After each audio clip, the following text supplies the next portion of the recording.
নমস্কার বন্ধুরা, Bengali food জাংশনে আপনাদের সবাইকে আবারও একবার স্বাগত জানাই। আজকে আবারও হাজির হয়ে গিয়েছি একটি দুর্দান্ত স্বাদের রেসিপি নিয়ে। সেটি হলো গাজরের সন্দেশ। এই শীতকালে গাজর খেতে কিন্তু ভীষণ ভালো লাগে, আর বাজারেও কিন্তু গাজর এই সময় ভীষণ অ্যাভেলেবেল। তাই আপনারা এই রেসিপিটি খুব সহজে করে নিতে পারবেন এবং সময়ও কিন্তু খুবই কম। আজকে যদি আপনাদের আমার রেসিপি ভালো লাগে তাহলে অবশ্যই একটি লাইক দিতে ভুলবেন না, আর কেমন লাগলো সেটি অবশ্যই কমেন্ট করে জানাবেন। আর আজকে যদি আপনারা আমার চ্যানেল নতুন ভিজিট করেন তাহলে অবশ্যই চ্যানেলটি সাবস্ক্রাইব করে পাশে থাকা বেল বাটনটি চাপ দিয়ে দেবেন। চলুন দেখে নিই।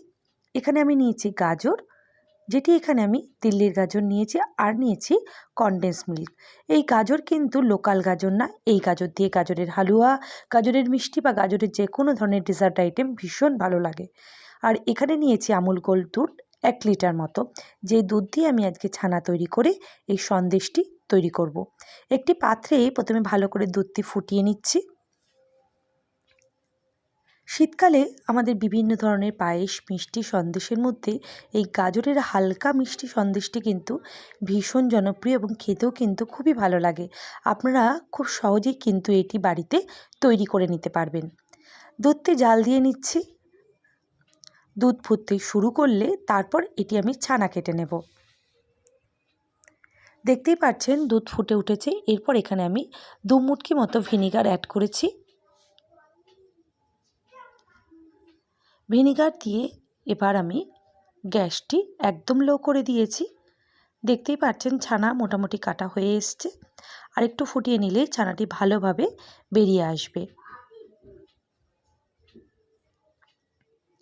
এরপর একটু আমি নাড়াচাড়া করে নিলাম। আপনারা অবশ্যই চেষ্টা করবেন একটু ভালো মানের দুধ দিয়ে ছানাটি কাটার, তাহলে সন্দেশটি খেতে বেশি ভালো হবে। পুরো ছানাটি আমি ভালো করে বের করে নিয়েছি। এরপর একটি ছাকনার মধ্যে আমি ভালো করে ছানার জলটি কিন্তু ঝরিয়ে নিচ্ছি। অবশ্যই খেয়াল করবেন ছানার মধ্যে যেন একটুও জল না থাকে। আমি কিন্তু এই ছানাটি বারে বারে চামচের সাহায্যে চেপে চেপে জলটা বার করেছি এবং অনেকক্ষণ ধরে কিন্তু এটি করেছি, যাতে একটুও জল এর মধ্যে ছিল না। অন্যদিকে আমি গাজরটি ভালো করে পিল করে বা ছাড়িয়ে নিয়েছি। এরপর একটি ঘষুনির সাহায্যে ভালো করে কুড়িয়েও নিয়েছি। আমি এখানে 500 মতো গাজর নিয়েছিলাম। এরপর একটি ননস্টিক প্যানে আমি 2 চামচ মতো ঘি অ্যাড করেছি। আমি এই রান্নাটি ঘিয়ে করেছি, আপনারা কিন্তু চাইলে সাদা তেলেও করতে পারেন, তবে ঘি দিলে কিন্তু এর স্বাদটি বেশি ভালো হবে। এরপর ঘিটি একটু হালকা গরম হয়ে উঠলে আমি কুড়িয়ে রাখা গাজরটি এর মধ্যে দিয়ে দেব। লো টু মিডিয়াম ফ্লেমে এই গাজরটি হালকা করে নরম করে নিতে হবে।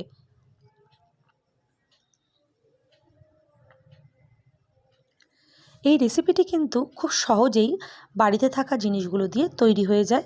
আপনারা চাইলে যে কোনো সময়ে এটি তৈরি করে নিতে পারেন। দেখতেই পাচ্ছেন গাজরটি বেশ নরম হয়ে এসেছে। আমি কিন্তু খুব লো ফ্লেমে গাজরটিকে হালকা করে ভেজে নিয়েছি। এরপরে আমি ছানাটিকে এর মধ্যে দিয়ে দেব। ছানাটি কিন্তু আমি হাতের সাহায্যে একটু স্ম্যাশ করে নিয়েছি।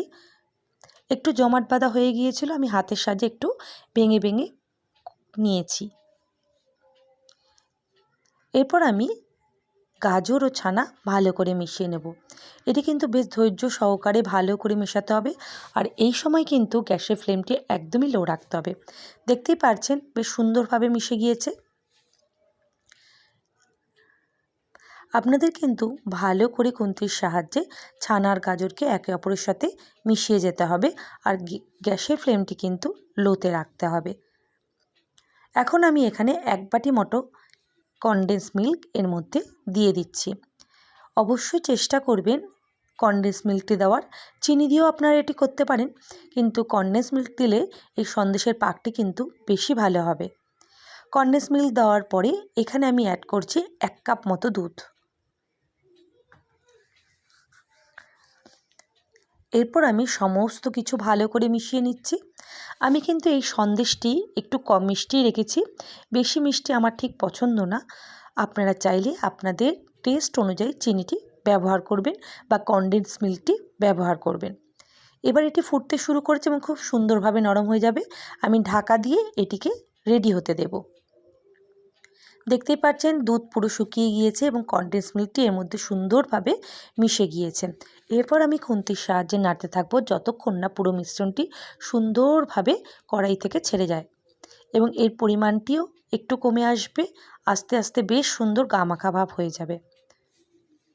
দেখতেই পাচ্ছেন সব সুন্দরভাবে মিশে গিয়েছে এবং ব্যাপারটি খুব স্মুথ হয়ে এসেছে।